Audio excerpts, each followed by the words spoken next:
بسم اللہ الرحمن الرحیم۔ السلام علیکم۔ حضور اکرم صلی اللہ علیہ وآلہ وسلم کی والدہ ماجدہ حضرت آمنہ رضی اللہ عنہا کہاں دفن ہیں؟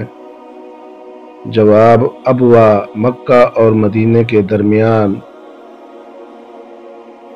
سوال نمبر 2، غار حرا اور کس نام سے مشہور ہے؟ جواب: غار حرا جبل نور کے نام سے مشہور ہے۔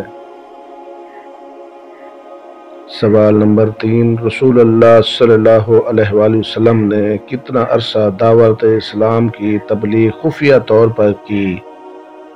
جواب: 3 سال کے عرصے تک خفیہ طور پر دعوت اسلام کی تبلیغ کی۔ سوال نمبر 4، سب سے پہلے کس مرد نے دعوت اسلام قبول کیا؟ جواب: حضرت ابوبکر صدیق رضی اللہ عنہ نے سب سے پہلے اسلام قبول کیا۔